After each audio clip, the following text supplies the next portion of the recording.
ساعت یا پاروکرم بدنگه ج خانم ویان دخیل بردفکا فراکسیون پارتی لپارلمان عراق دپرسم خانم ویان تو گلک خیراتی کردستان 24 ماهی روش جناب هوا جدید کالشان آغا چه بیتن نونر جوتیارات بجیتن مدور کتهن یاد ویتن بردوام بین لسر خوبشاندان و ناراضی بون و گروا خو یان جید ویتن دستا داهلین آخامه وارمه آو و آف بچیت هین چه دبیجن بتایبتی لسر بریارین سودانی قالك سباس قالك ممنون. طبعا أبرو فراكسونا بارتي بتوجيه جنابي سروك أبرو سبيد زودا شنام شناغا وسرقران. طبعا نوكتين يعني از نوكت قهمة بغداية في دقة ويكسر از القلواب ماندينا بي سر أخباري توا ممنون قالك سباس. أما عندنا بون براستي أما عندنا بون بالعكس أم كيف خوش بون أم توجيه جناب السروكي بارزاني أم شنو دري تشتكي قالك يجرنج بوك أم كرد همي فراكسيونيت كرد براستي أم القليك بون أبابو دائما وقت جناب السروك بحثت كد بجي كرد لازم يقدس بن يك هالويس بن دي بقوة تربن أفرو أفتشتهبو بارتي بهمي قوة تاخو دي هاريكار بالفي مسألة ما جهداري كرش مشاكل توان كجاري شهينا بواقع حقيقي راسه عندك تشتر ميديا در كفتن بس عندك تشتري ديجي بوما بحس كرن كان قالك يعني هرش الوانتي تكرن قالك ظلم الوانتي تكرن أفهمي ما ورقرت وأمدي لجنة تشكيل كان البرلمان العراقي أو لجنة بيداتشون ديكت السر في وضعي كانوا كهيا أفوز كان بيجن لجنة بيت تشكيل كرن سر وضعي كانوا كهيا أم بحثا وضعي باش قرارة يعني باش تصويت السر هلواش عندنا قرارات مجلس قيادة الثورة خاص بون بفان عردو زاوية خلكي ما كرديت ما كبشتي أو قانون دركفت ما تصويت السر كير أفرو الوقائع العراقية هات بلاف كرن هات نشر كرن ديسا هندك جهات هينة أم كارم بيجن هندك شوان بشوفينية تعامل القل كرد وفلاحة كردتك زويوان شوان برن أردوان شوان برن نوكجي نفس سياسة بكارتينن يعني نبزبو أو حكومات بري همي تشب سريوان كرن أف نوكجي وصاب سريوان تيت أفا قابلي قبولنينا أم همي بشتاوانا جناب سروك بارزاني أم هينارتن بوكركو قوتنا ما هرن كاجاري واقعي خلكي ويدري تشيا بشافي خوب بهنن وشاره سرکی بوراب کن. باشه واقع چیه خانم آویان؟ هون ممثل بوچی او سپایز بلحاتیا دورا خلقی داره. بالضبط. واقع وصايا هيزك هي جيش عراقي طبعا الدستور وقوانين عراقي تشينا بجيش عراقي تداخل بك القل مدني جيش عراقي مهمته أو أمن أمانة عراقي يعني محافظة سربكا الرخكي ورخي دي هكا هجومك خارجيها ب لازمة يعني نهيلي تشتكي وساها بالسر سر عراق سر يعني فيولاتي بلام جيش عراقي وكبري بيت استخدام كرن بو دجي هر نفسها في ملتي نفسها في شعبي ديسا كرد أفا يعني أفا تشينا بي لازم في فكري شوفيني السري خو دربينن أف عردة كردة أفا دها صال شوان هاتا برن شوان هاتا دزين نها حق لازم أفا قريبو خلق دفي بتشي سر عردة خو زراعتا خو بكا تشينا بي أزبين مجيش عراقي أز استعمال كم في راقربن ونهيلن أز بتشم أفا جيانا منا أفا عردي منا أفا مالي منا أفا ملكي منا أمج في ملكي درنا كافين نا صدام ونبري صدام ونا ديكتاتوريات نكارين أم دربينش عردي خونوكا أفديين بشتي أفهمي كانت صالة وأفهمي نزالة ودستور ودولتك ديمقراطي ودولتك فيدرالي وهريمكي سياسي في جوي كارن مدرينن أفتشت نهائيا أم بشتاوانن أم دي هر هاري كاربن حتى کا حقی خوب کاملی وربگرن اوه پیاما جناب سروک بو و پیاما مجی بوان ام دی هر بردوام ببن الخط باشا خانم آویان بوچی لعراق نه یاسات خود نه دستور خود نه جیره کفتند خود پیشتر پارێزگارە که ساپاندی هەبوون و که پارێزگار کوردە دیسا ئەvە یاسایەک دەرچوویە لە ڕژنامەیە فەرمی بەڵاو بووە بوچی ئەف بن پێکاریە بەردەوامن لە پشت vê mentalîtiyê çi armancek heye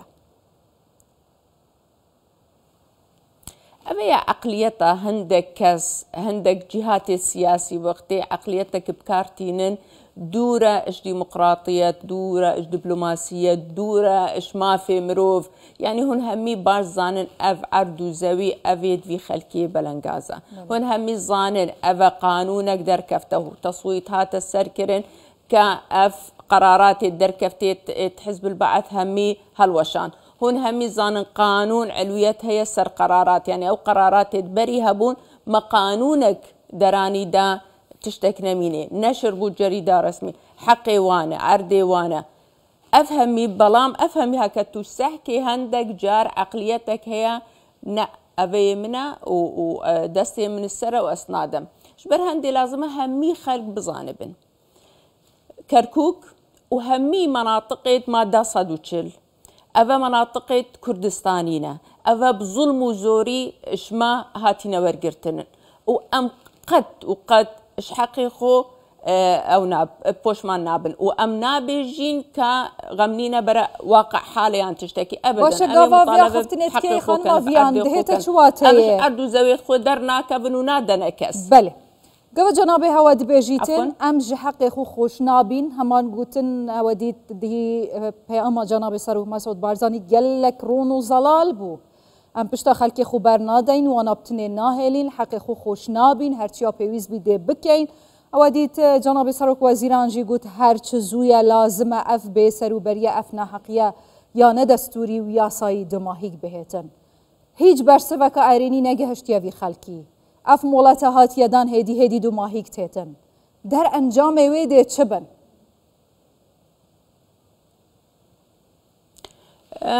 ئەم دوسێ خەتە شۆلتکەن ئەوەلەن لژنە سوودانی ئەو لژنەکە حکومیە لجنە پەرلەمانی ئەم دێ چێکەن لژنەکە پەرلەمانی بۆ تحقیق الڤی مەوزوعی لژنەکە لازمە هەمی ئەطراف تێدا بن دە هەمی خەڵک بزانە بێ چاوە چ زوڵمەکە سەر فەلاحێت کورد تێتەکردن ئەو ئەنجامێت وێ لجنێ لازمە طبعا خلال ئەسبوعێکی ئەو لجنە شغلی خو خلاصکە ئەنجامێت وێ لژنێ دێ تەقریڕێکی ڕەفعەکەم بۆ سەرۆکایەتیە یا پەرلەمان و بۆ سەرۆک وەزیران و قائد العام القوات المسلحة دا بریارێکی واضح دەربینێ هەندێک هێز هەینە الکەرکووک ئەو هێزە بڕاستی مەشاکلێت گەلک دروستکەن یعنی نەیەک و دوو مەجموعەکە گەرێکیش خەلکێ مەیت خەلکێ کەرکووکێ بەحسە يعني مجموعة يا كساكرية أو قلق ظلم وقلق زوري السروات كان أم دي سروانجي شول كان يان بحق وعدالة شول بكان القلهمي خلكي تشو كردك بي تشو عربي تشو تركمان بي تشو مسيحي بي تشو كاكاي بي لازم همي وك بنها كوسا تعاملنا كن لازم وقرنا كاشكي دري هاتينا بشنوي دري وأفعر دي ما وخلكي ما ديل في دري ميني جبرهان دي لازم قرارات ما قوة بن حاسم بن وسريع بنزو بنشوف كده على الأقل فلاح باشا بوشي سروكات يا برلماني عراقي لسر بن بيكاريه بيدنگا لهمي دنياي كاري ارتش باراستنا خلكي وسرو ساماني وايا بوشي العراقي بدرجه هي زدتري 100 صاله اف ارتشا كردان انفال كت جينوسايد كت تعريب كت دربدرت كت حتى رجاء افروكيجي ظلم مستملت كت بوشي سروكات يا برلمان بيدنگا كا دنگي وان كا فراكسون دي فراكسيوني دي احتمال نش مصلحة وانا بحث بكن أفا شكا خلكي منا يعني دلي ميشوتيا أو نخير أو هاتين أو ظلم المتكن بجتشن بحثنا كان وبسكنن بوان شترا